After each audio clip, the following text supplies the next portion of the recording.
Okay, you should have just gotten the notification. Again, thank you for joining us. And at this time, I'm going to pass it along to our greeter, Melissa Flores. Hey everyone, I'm Melissa Flores. I am currently on the board of directors at Volunteers of America, but I have been involved with Volunteers of America almost 42 years next month when I was adopted through Volunteers of America in December of 1979. And I did learn this week that November is actually National Adoption Awareness Month. So thought I'd make that plug. Like I said, I'm currently on the board of directors, and I was adopted. And then my law firm, probably 13, 14 years ago, I keep saying I'm going to fact check this, but I think it was around the time I started at Blanchard Walker, we started doing a Christmas party at the McAdoo house, and we've been there every year since.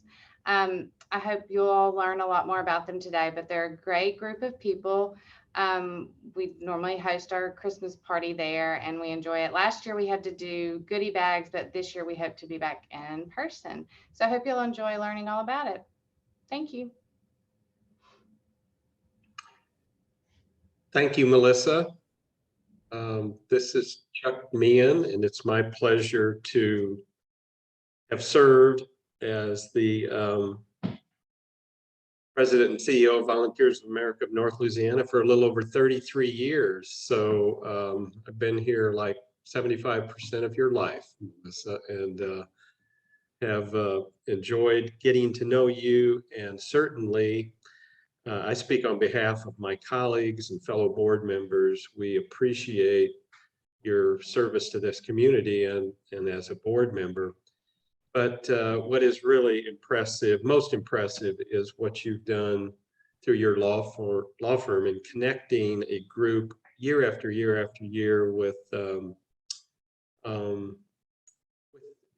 clientele that sometimes doesn't get the attention it deserves. And what you do really helps to improve the quality of life of those who have called McAdoo home. So sure, I speak on behalf of my coworkers at the McAdoo over the years and thanking you for that.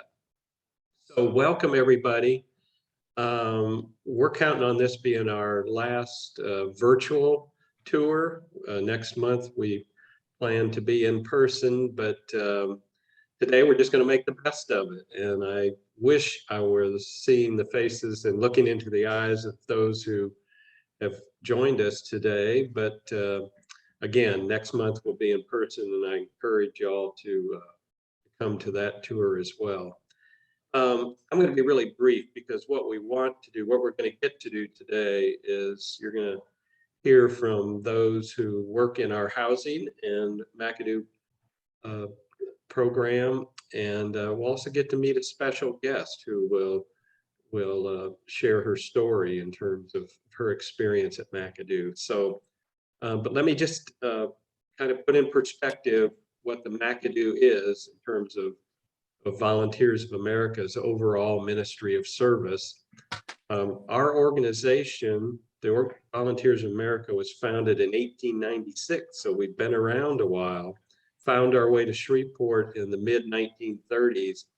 And currently, we focus in 4 areas: serving children and families in poverty, homeless veterans, senior adults, and what you're going to hear more about today are services for people with special needs, with disabilities. And in all of those areas, what we like to do is to provide opportunities for individuals to live in safe, quality, affordable housing. So that's also a good part of our ministry. We're very unique organization in that we're a church. We're part of the National Church of Volunteers of America. And our founders in 1896 began commissioning and ordaining ministers, sending them all over the country to do the special work of Volunteers of America. These days, we certainly have ministers, but we also invite people, frankly, of all faiths to carry out the mission of serving God by serving others. So it's a very special organization and one that's very unique. We are also a big business. Our organization, Volunteers of America North Louisiana, has an annual budget of around $17 million.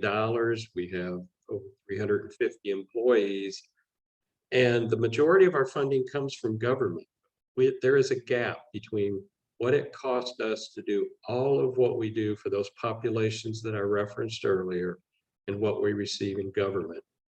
And this year, the budget that was approved by our board of directors in June at our annual meeting, we projected to a gap between our total cost and what we receive in government of around 2.5 million. And as of today, we've received $1,254,000, roughly $600. So we're about halfway towards eliminating that $2.5 million gap. We also refer to the gap as not just the gap, but the gap of uncertainty, because the expenses unanticipated from the pandemic continue to hit us. And we've also taken some hits in terms of our government revenue. So we're hoping to just get the finances we need from the community, the support we need to bridge that gap. Our business, one of the unique things about Volunteers of America is that we assure those who support our programs, whether they're donors, foundations, frankly, our tax dollars, we promise a return on investment. And in order to do that, we have to gather data, determine what are the outcomes we desire for the populations we serve, gather data, analyze that data, and then make the program decisions to help those who come to us and need support to have the quality of life that they deserve. When I referenced earlier our housing services, you're going to learn more about that today. We are a major player in terms of quality, safe, affordable housing. We serve around 250 of the most vulnerable individuals in the communities that we serve. And McAdoo is one of those. So now enough of what I've shared. Thank you again for being here, Melissa. A special thank you to you for your service on the board and for serving as our greeter today. And I'll turn it over now to Amanda Bullock, our property manager, to lead us on the tour of the McAdoo. Good morning, everybody. This is Amanda Bullock. I'm the property manager at the McAdoo. I'm going to follow you with some slides this morning. At first, I want to say welcome. The McAdoo is a 45-room building that has provided permanent supportive housing since 1987. We get our referrals from Hope Connections, originally the hotel was constructed in 1920. Recently, after Hurricane Katrina, we received a grant to address some reconstruction issues that was very much needed. The building, like I said, is very old. So we have done some reconstruction of the bathrooms, put in solar panels. There's been a lot of change here at the McAdoo in the last year or so. But our primary funding does come from HUD. If you go to the next slide, you will be able to see this is our lobby when you first come in the door. That is the RT office, which is our residential trainers. They are part of our frontline staff. There is someone here 24/7, 365 days a year to serve our clients. So when you walk in, this is what you will be greeted with, and there will be one of our resident trainers behind the window. If you go further in, you will see our first floor community area. This is where we have a lot of parties and gatherings, including every year at Christmas time, the Blanchard Walker Christmas party that Melissa was talking about earlier. This is a place where we also do Halloween parties as well as monthly birthday celebrations. Residents can come in here and watch television together. They have movie nights. There's also a room like this that's not so big on each floor, the second and third floor as well. And there is a kitchen in here as well for preparing food or meals for the residents. On the next slide, I believe, you'll be able to see on the second and third floor, there is long hallway of single occupancy rooms. And then also you'll be able to see an example of one of our rooms. It has a decent bedroom area as well as a little seating area where residents can have their own television if they'd like. We do provide Wi-Fi internet for them if they want to try to get that in their units, in their rooms as well. Each floor also has its own full kitchen as well as four restrooms and showers to use. One of our residents that is recently come to us is Miss Arden Beekman. We had Miss Donna from the Hope House, which is next door to us, which is also a day shelter, called over here one day to Jeannie, who you'll meet later. And she said, I've got this sweet lady who really, really, really wants to live at the McAdoo. How do we go about getting her over there? So that was Miss Arden, and she has been here for about a month now. And I'm going to turn it over to her to tell you about her experience here at the McAdoo so far and a little bit of how she got here. Hi, good morning. I was on the streets because I'm an alcoholic and I'm relapsed, and I worked very hard to pull myself off the streets and to get everything in order for me to come into the McAdoo. I was interested in the McAdoo about a year ago, and I just wasn't ready mentally to be on my own. So I wanted to, I wasn't mentally ready to live on my own. So I went to Oakwood House for Women. It's a recovery house here in Shreveport, who gave me the tools and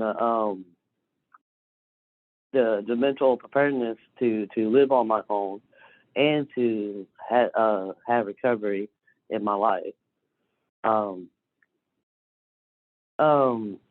Then I came to the McAdoo about a month ago, and now I'm living my own life in the safety of the McAdoo, and I love it. I love it here. The people here are great. It's real independent living, and I don't know what else to say. Thank you. Thank you, Miss Arden. She is so sweet, y'all. She's like many of our other residents here. We have 44 other ones other than her. But we are so glad to have her here with us. Next, you will meet Miss Jeannie Canode. She is our Division Director for Housing Services. We offer an array of services here at the McAdoo to our residents, and she'll tell you a little bit about that. Thank you, Amanda. And thanks so much, Ardith. I really appreciate you sharing your story with us. And thanks to everybody for having an interest in our program and the McAdoo. I am the Division Director of Housing Services, and Housing Services is a part of the program that follows best practices by keeping services and operations separate. Operations are you could think of operations as the landlord. So Amanda's operations, and she collects the rent. She makes sure the maintenance is all of the rooms are maintained and the building is maintained. And on services side, we make sure that we report needs for maintenance and that we teach the clients how to budget their money so that they can pay their rent. So another thing that services do, we link them to resources in the community. We help them with occupational and sometimes educational goals. We help them, we try to get them to decrease their independence and increase their self-determination. Sometimes if they've been on the street for a long time, it's it's difficult for them to kind of know where the proper resources are. They've been just barely making it for so long. And so once they get here and they have resources available to them, they can kind of start building a platform where they can start getting things that they didn't have before. And sometimes they have recovery like Ardith when they come here, and sometimes they're able to get recovery after they come here because they have some of their basic needs met. We start with an assessment when they come in, and they set goals. And as I said before, some of the goals are financial, they might be occupational, academic, and the key to them achieving those goals is the case managers. The case managers we have amazing case managers that are very well informed about the resources that are available in the community. Some people come here and they don't have Medicaid, they don't have food stamps, and they haven't had a way, they don't have a phone. And so they haven't had a way to set themselves up for those basic things that they need to get their life back together. So once they get those basic needs met, access to healthcare, access to food, then the case managers can help them learn how to set up their own transportation to doctor's appointments and things like that. They help them with money management. They help them make a budget. Sometimes they have to help them with food preparation, teach them how to develop a menu for themselves so that they have nutritious food that isn't expensive, because we know that sometimes healthy food isn't the easiest to access for low-income individuals. So the case managers help them teach them how to make better food choices and use their money in a way that will support their physical health.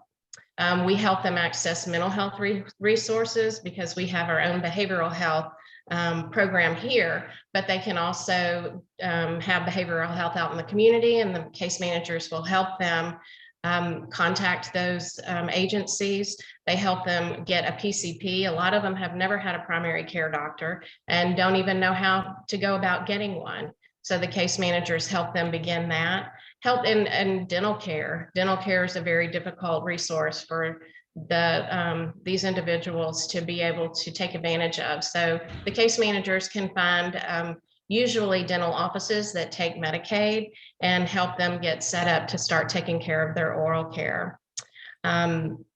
The case managers are also supported by the residential trainers. The residential trainers, like Amanda said, they're here 24 hours a day, and they help them. Once the case managers help somebody with meal planning and help them do a menu, the residential trainers will take them to the store and help them shop.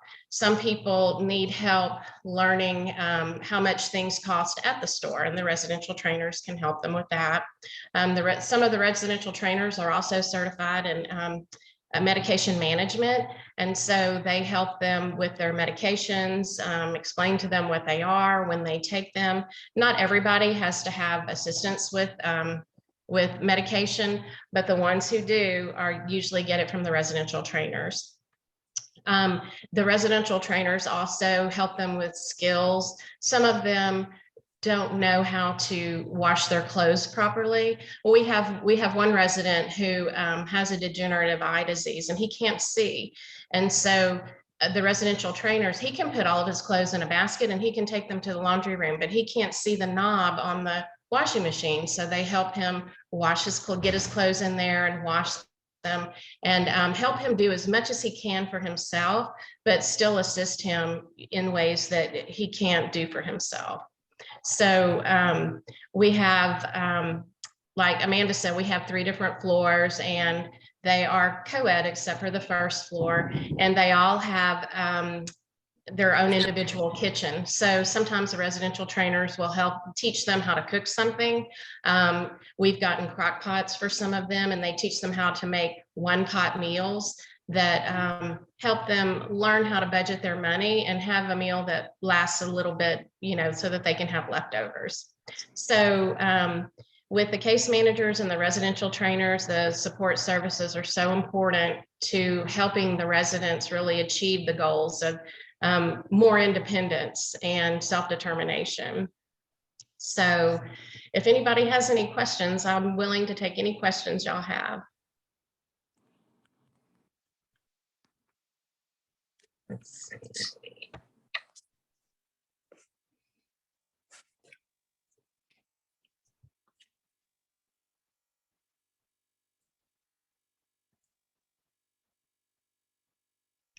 I don't see any questions, so I want to thank everybody for coming and showing an interest in our program and participating in our hopefully last Zoom call for the tour.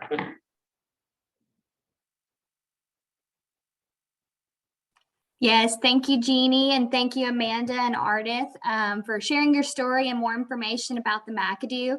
I did want to mention, as Chuck did earlier, that we have one tour left for the year, and that is at our downtown lighthouse, and it will be in person, which will be our first in-person tour since March of 2020. So it has been long enough, and we are eager to see everyone face to face again. So we hope you'll be able to join us, and that tour will begin at 11 a.m. And the address for that downtown lighthouse is 802 Travis Street if you want to make a note, but you can also register at our website, which is now here. So again, thank you everyone for joining our tour today. We hope you have a great rest of your day and great rest of the week. And thank you, Shelby, for coordinating it. And ditto to her thank you. Y'all take care. Have a blessed day. Thank you. Thank you. Bye, everybody. Bye.